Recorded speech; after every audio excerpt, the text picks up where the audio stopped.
sinira, binawasak ang armed forces, minamaliit ang Philippine National Police, at lahat ng inaatake nila ay atake kontra sa gobyerno. Walang pag-question bakit ang NPA nagre-recruit sa mga minor de edad. Walang pag-question bakit may child warriors. They don't question everything about this. At ang konsepto nila kanina sa peace talks malinaw. Ang peace ay para makalabas ang mga nakakulong na Central Committee. The number one demand. At nangyari yan sa mag-asawang Chamson, kung kaya napakahirap ngayong hanapin, despite sa convicted na sa korte, ang mag-asawang Chamson, dahil sa peace talks na yan, napawalan sila. 22 Central Committee members were released out of goodwill gesture ng gobyerno. Kaya po kami nananawagan na dapat hindi po lamang kaso sa korte ang gagawin natin. Mapuputol natin ang recruitment, mapuputol natin ang pondo nila kapag nawala sila una sa party list sa loob ng Kongreso. Hindi man kami pinagbigyan ni Senator Ping Lacson na marinig ito. Kayo na lang po ang aming daan. Ay, binibigyan kami 30 seconds, 1 minute. At ginawang propaganda line kanina ang buong hapon na yon, ay wala na tayong magawa, hindi man tayo ang chairman noon. Magandang gabi po sa ating lahat. Nandito po ang sambayanan, mga former cadre and former rebels na nanggaling po sa CPP, NPA, NDF. Sinasabi po kanina ng paulit-ulit hanggang ngayon ng CPP Party List Group na Makabayan, dalhin daw sila sa korte. Yes, ang korte po ay ang mamamayan. Ang korte po ay ang sambayanang Pilipino. Doon po dapat sila dinadala. Ibig sabihin po, ang mga ebidensya testimonya precisely kung bakit dapat sa public opinion sila dadalhin kasi ito ang magpuputol ng kanilang political operations. What is party list? Party list is basically a political operations to the CPP. Napatunayan natin kanina na nasasaktan sila kapag nabubunyag sa mamamayan ang kanilang modus operandi ng doble cara. The objective here is not to bring them to court. Principally, the bringing to court is a secondary legal action. The primary action na nakikita namin mga former cadre is to expose them to the people. At yun ang purpose kung bakit may Senate hearing, may press conference, may mga pag-uusap tayo direkta sa mamamayan. Pangalawa, ang binabanggit nila na itigil na yung red tagging at i-criminalize ito. Ang sagot dapat kanina, nayagan kami ni Senator Lacson na magsalita on the last part. Ang dapat i-criminalize ang recruitment at ang dapat na gawing criminal ang mga recruiter. Kagaya ni Teddy Casinos ng kanyang organisasyon, ni Sarate, ni Mrs. Colyamat at ng mga grupo ng CPP Party List na patuloy na nagre-recruit gamit ang kanilang maskara sa mga above ground front organizations na itinayo, pinapandar, pinamumunuan at kinukumpasan ng Communist Party of the Philippines. So kung mayroon dapat i-criminalize, ang Senado at Kongreso, walang iba kung hindi ang recruitment activities, lalo na ang recruitment sa underground.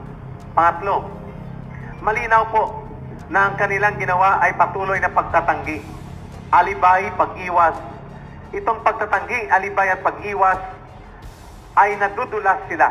Kung pakinggan mo kanina ang array o linya ng mga nagsalita kanina, si Danilo Ramos, si Raul Manuel, lahat ng mga testimonya nila, ang maririnig ninyo ay walang iba kung hindi mga slogans at mga pahayag, very standard sa mga ginagawang pagpapahayag ng CPP, NPA, NDF.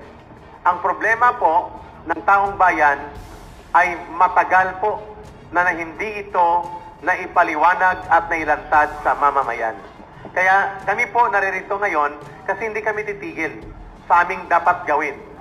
Pang-apat po, ang sinasabi nila ay wala daw sila kinalaman, wala silang armas, anong illegal na ginagawa ko, sabi ni Teddy Casino. Ang tawag po dito, kapag ikaw po ay nag-udyok ng tao, na barilin ng isang tao, ang tawag sa iyo ay principal by inducement. Yan ang papel ng Communist Party of the Philippines. Kung ikaw ang bumaril at nag-ambush ng sundalo, ang tawag sa iyo ay guilty or participant through direct participation. Kung ikaw ang nag-provide ng bala, sasakyan, at mga safe houses o mga pulbura o gamit para sa pang-ambush, ang tawag sa iyo ay direct cooperation. Tatlo yan. Nagsama-sama ang mga elemento na ito, ang tawag dyan, conspiracy. Kaya ang guilt na sinasabi ni Teddy Casino, pwedeng wala siyang armas, pero bahagi sila ng buong conspiracy to overthrow the government by way of armed revolution. Ito ang hindi nila maamin. Sinasabi nila, we are only for reforms, we respect the armed struggle, at kami ay para sa pagbabago ng lipunan. Ano ang kulang na hindi nila maamin at pilit nilang pinatatakpan? Ito yung armadong pakikibaka. Ang panghuli po, nananawagan kami sa Senado na dapat hindi pa itigil itong investigation na ito. Dapat ang sunod na investigation, bakit pinababayaan ang recruitment ng grupo ng CPP, NPA, NDF sa lahat ng mga eskwelahan, universidad at lahat ng sektor, halos helpless ang government, including inside Congress. At kami po ay nananawagan, we're planning to put up an online petition sa mga mamamayang Pilipino to call for the total disqualification of the CPP Party List Group, number 1, Anak Pawis, number 2, Bayan Muna, number 3, Gabriela Women's Party, number 4, Kabataan Party, number 5, ACT Teachers. Itong 5 na ito, lahat kami na nanggaling sa CPP, NPA-NDF at lahat ng mga mamamayan, malinaw na nag-uugnay at ito ay dinudugtong ng CPP, NPA-NDF sa kanyang taktika na tinatawag na doble cara. Nagkukunwaring legal at above ground, pero may component na underground. Yan pong word na nakalimutan namin kaninang gamitin para maintindihan ng mamamayang Pilipino. Ang pagiging doble cara ng CPP, NPA, NDF or the so-called revolutionary dual tactics made them become successful to survive in the last 50 years.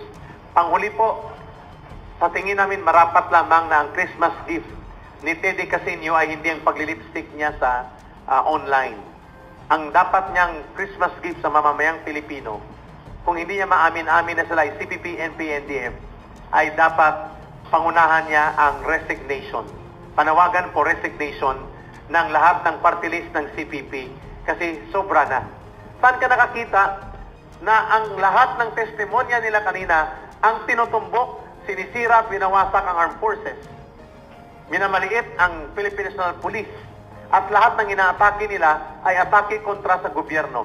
Walang pag-question bakit ang NPA nagre-recruit sa mga minor de edad. Walang pag-question bakit may child warriors. Walang pag-question bakit ang mga NPA gumagamit ng bomba. Bakit ang NPA mga granada at baril nila nasa loob ng bahay ng masa. They don't question everything about this. At ang konsepto nila kanina sa peace talks malinaw. Ang peace talks ay para makalabas ang mga nakakulong na Central Committee. That's the number 1 demand. At nangyari yan sa mag-asawang Chamson, kung kaya napakahirap ngayong hanapin, despite sa convicted na sa korte, ang mag-asawang Chamson, dahil sa peace talks na yan, napawalan sila, 22 Central Committee members were released out of goodwill gesture ng gobyerno. Kaya po kami nananawagan na dapat hindi po lamang kaso sa korte ang gagawin natin. Mapuputol natin ang recruitment, mapuputol natin ang pondo nila kapag nawala sila una sa party list sa loob ng Kongreso. At yan ay dapat magsimula sa panawagan ng resignation and total disqualification. Bakit? Sa minimum po, ang ginagawa nila ay conspiracy to commit rebellion or conspiracy to abet rebellion, and it is a treasonous act na tumatalikod sila sa kanilang oath to defend the Republic of the Philippines and the government of the Philippines. Under oath yan dapat sa kanila na maninindigan sila na pangangalagaan at protektahan ang interes ng gobyerno at ng ating Estado laban po sa lahat ng mga kalaban na pumapatay, naglalayong pabagsakin ang ating pamahalaan. I will give an equivalent opening statement to the NTF-ELCAC, then we are open for question and answer and rejoinder statements mula sa mga kasama ko. We request Yusek Lorraine Badoy for them to present also the insights from the NTF-ELCAC. And then we will proceed for the question and answer. Good evening to everybody that's here. Thank you for giving us this opportunity to be heard. Sa NTF-ELCAC, kami were very grateful to the Senate and to Senator Ping Lacson and the Senate President for having given us this chance to meet our goals faster than we had ever expected. Kasi paano ang matagal naming problema to, paano namin poprotektahan ang taong bayan kung hindi namin sasabihin yung totoo sa kanila. Paano namin gagawin yon, di ba? Ang hirap. So, nagpapasalamat talaga kami na nabigyan kami ng oportunidad na ito. Kasi ngayon, naisisiwalat namin, more than anything, this is really a dream come true for NTF-ELCAC kasi hubad na hubad itong CPP, NPA, NDF as represented by the Makabayan Bloc. Dulas na dulas sila sa mga pinagsasabi nila, like hindi pala nila kaaway ang NPA, that sort of thing. Maraming instances. So the whole Senate hearing was an invaluable experience for not just for the NTF-ELCAC but for our country. Kasi nakikita namin ang reaction. Nakikita namin, marami kami na nababasa na kung hindi kami nanood nito, hindi namin malalaman, yun pala yun. Nasa Ateneo ako, anak bayan pala ay ganyan, yun na pala yung ginagawa sa amin. Diba? So, just as the former rebels are sila Eric, sila Shane, all of us here, they're very determined, so is your government. Nakakalungkot lang na, nakakalungkot ba is that the word, parang nakamangha sila Teddy Casino na very focused. Kasi nakikita mo talaga, yun yung gusto ko about this whole Senate hearing is nakikilala sila ng taong bayan. Kasi ang taong bayan ay mulat na. Alam na nila kung anong nangyayari dito.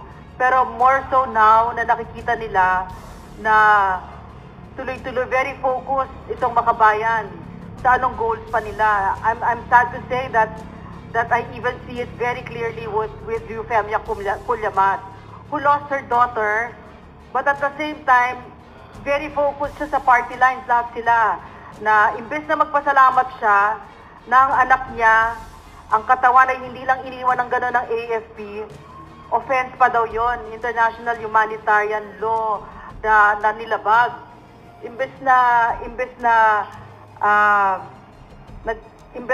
instead of expressing some kind of remorse or regret or sadness that her daughter was an NPA combatant when she died, pinaninindigan pa niya, di ba? At saka tuloy-tuloy yung kasinungalingan. So nakikita mo talaga, ganito pala yung kalaban natin, ito pala sila. So, if only for that, I'm very grateful that the Filipino people, all of us have been given this chance to have a close-up view of what the CPP, NPA, NDF looks like as represented very, very ably by the Makabayan Bloc that was in Senate a while ago. So, because as the former cadres keep on saying, and I believe this, ang taong bayan ang magpapapanalo dito sa atin.